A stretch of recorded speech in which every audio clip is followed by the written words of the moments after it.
Distle. Dies ist Tibet diese Woche, eine wöchentliche Nachrichtensendung über Tibet, seine Heiligkeit den Dalai Lama und die tibetische Zentralverwaltung. Zunächst die heutigen Schlagzeilen. Seine Heiligkeit der Dalai Lama bedankt sich für Glückwünsche zu seinem 91. Geburtstag.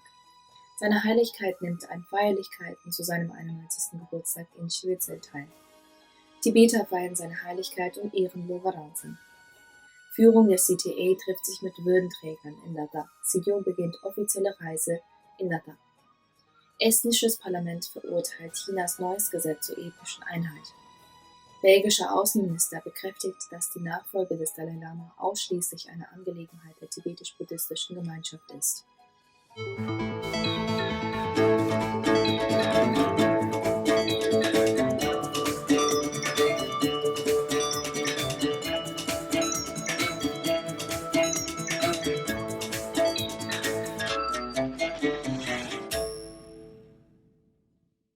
Seine Heiligkeit der Dalai Lama hat eine Dankesbotschaft an all jene gerichtet, die ihm anlässlich seines 91. Geburtstags herzliche Glückwünsche übermittelt haben.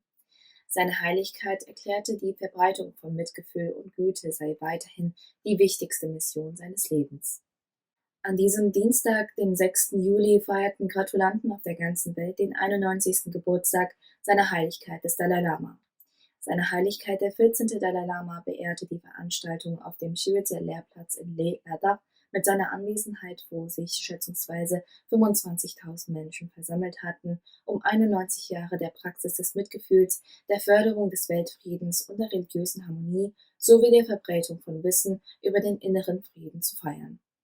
In seiner Ansprache vor Zehntausenden von Menschen verschiedener Glaubensrichtungen bei der Versammlung sagte seine Heiligkeit der Dalai Lama, dass es bei der Praxis des Dharma nicht nur darum gehe, Gottheiten zu besänftigen und Gebete zu sprechen, es gehe vielmehr darum, den eigenen Geist zu verwandeln und ihn auf die Ausübung von Tugend auszurichten. Die Bedeutung der Dharma-Praxis liege darin, einen ruhigen Geist zu erlangen und den Geist zu schulen. Seine Heiligkeit sagte außerdem, wenn er auf sein Leben zurückblicke, sei der altruistische Gedanke, anderen zu helfen, der Kern seiner Praxis gewesen und er werde 130 Jahre alt werden. Die oberste Führung der tibetischen Zentralverwaltung, die oberste Justizkommissarin Yishi Wangmo, die Sprecherin des tibetischen Exilparlaments Duma Tsering Dekang und der Sejong Bemba Tsering nahmen an der Feier teil und hielten Ansprachen vor den Versammelten. Die Feier wurde von der tibetischen Zentralverwaltung, der Ladakh Buddhist Association und der Ladakh Gompa Association organisiert.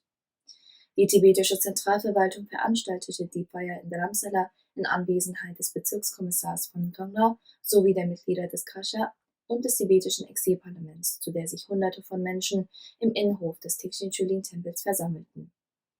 Der amtierende Sejong Tsegechu Gyaltsen, Kalön des Ministeriums für Religion und Kultur, sowie der stellvertretende Sprecher Kim Busunom Dempe des tibetischen Exilparlaments verlasen jeweils die Erklärungen des Kasha und des tibetischen Exilparlaments. In den Erklärungen wurde seine Heiligkeit dem großen 14. Dalai Lama für seine unermessliche Güte gedankt und die Volksrepublik China dafür kritisiert, das sogenannte Gesetz zur ethnischen Einheit und des Fortschritts umgesetzt zu haben, das offen Maßnahmen institutionalisiert, die darauf abzielen, die eigenständigen Identitäten, Kulturen, Sprachen und Traditionen nicht-chinesischer Völker zu untergraben. Während Tibeter auf der ganzen Welt den 91. Geburtstag seiner Heiligkeit des Dalai Lama feierten, wurde bei allen Veranstaltungen der verstorbene tibetische Aktivist Lora Ronsen geehrt und seiner gedacht, der sich letzte Woche vor dem UN-Hauptquartier selbst verbrannt hatte. Das tibetische Exilparlament veröffentlichte eine Erklärung, in der es hieß, Lora Ronsen habe sein kostbares Leben für Tibet geopfert und dass dies eine große Heldentat sei, die für immer unauslöschlich in der Geschichte Tibets bleiben werde. Das tibetische Exilparlament appellierte an die internationale Gemeinschaft, insbesondere an Regierungen, Parlamente und die zuständigen Gremien der Vereinten Nationen, das sogenannte Gesetz dringend einer rechtlichen Überprüfung zu unterziehen und alle erforderlichen Maßnahmen zu ergreifen, um ein Verbrechen des ethnischen Völkermords zu verhindern. Die Führung der tibetischen Zentralverwaltung, die oberste Justizbeauftragte Yishi Wangmo, die Präsidentin des tibetischen Exilparlaments Duma Tsering Dekang und der Sejong Bemba Tsering traf sich diese Woche mit lokalen Würdenträgern und Mitgliedern der tibetischen Gemeinschaft und besuchte die tibetischen Klöster in und um Leh und Chuklomsar. Siyum Bemba-Zeding von der tibetischen Zentralverwaltung führte Inspektionsbesuche bei tibetischen Einrichtungen und Gemeindebüros durch, die den tibetischen Siedlungen in Ladakh dienen, darunter das Tibetische Zentrum für medizinische Grundversorgung, die lokale tibetische Justizkommission, die regionale tibetische Freiheitsbewegung, die Menzikhang-Zweigstelle, die regionale tibetische Genossenschaft und deren Kabelbüro, das Büro des Hauptvertreters, die lokale tibetische Versammlung und die tibetische Genossenschaft. Der Sejong tauschte sich bei Besuchen in den Lagern der tibetischen Siedlung Sonamling, im SOS-Kinderdorf DCV Ladakh und im Altenheim mit Mitgliedern der tibetischen Gemeinschaft aus. Außerdem hielt der Sejong vor Schülern und Mitarbeitern des SOS-Kinderdorfes in Joglamsala eine Rede über die entscheidende Rolle der Bildung, den Erhalt der tibetischen Identität, den verantwortungsvollen Umgang mit der Umwelt und die Vorbereitung der jüngeren Generation darauf, die tibetische Sache weiterzuführen. Sejong Bemba-Zeding forderte die Schüler auf, nach akademischer Exzellenz zu streben und dabei fest in der tibetischen Sprache, Kultur und den tibetischen Werten verwurzelt zu bleiben, sowie sich darauf vorzubereiten, in den kommenden Jahren verantwortungsbewusste Verfechter der tibetischen Sache und aktive Mitglieder der Gesellschaft zu werden. Sejong Bemba-Zeding hat gestern seine Inspektionsbesuche in den abgelegenen Gebieten von Ladakh, Changpang bzw. den Nomadengebieten begonnen.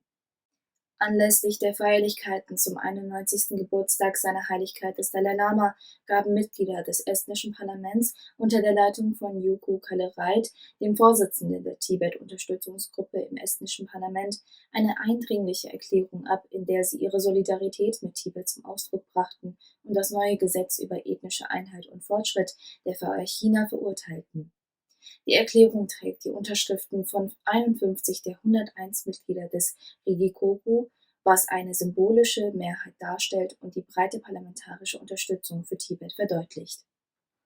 Der belgische Vizepremierminister und Minister für Auswärtige Angelegenheiten, Europäische Angelegenheiten und Entwicklungszusammenarbeit Maxime Prévost bekräftigte, dass die Nachfolge seiner Heiligkeit des Dalai Lama ausschließlich eine Angelegenheit der tibetisch-buddhistischen Gemeinschaft sei und ohne Einmischung weltlicher Behörden erfolgen müsse. Die Erklärung erfolgte als Antwort auf eine mündliche Anfrage von Els van Hoof, Abgeordneter des belgischen Bundesparlaments, während der Sitzung des Ausschusses für Auswärtige Angelegenheiten am 17. Juni, die sich auf Chinas Versuche bezog, in die Anerkennung des zukünftigen Dalai Lama einzugreifen, sowie auf die Auswirkungen des kürzlich verabschiedeten Gesetzes zur ethnischen Einheit auf die kulturellen, sprachlichen und religiösen Rechte des tibetischen Volkes. Minister Prévost antwortete im Namen der belgischen Regierung und erklärte unmissverständlich, dass die Nachfolge des Dalai Lama eine Angelegenheit der tibetischen Gemeinschaft selbst ist, ohne Einmischung weltlicher Behörden. Er fügte hinzu, dass er die Bedenken hinsichtlich der Menschenrechtslage in Tibet, der Religionsfreiheit und der kulturellen Rechte des tibetischen Volkes teile. Die Vertreterin des Xinjiang vom Büro von Tibet in Brüssel begrüßte die Erklärung des Ministers und sprach der belgischen Regierung ihren aufrichtigen Dank aus. Vielen Dank fürs Schauen und bis zum nächsten Mal.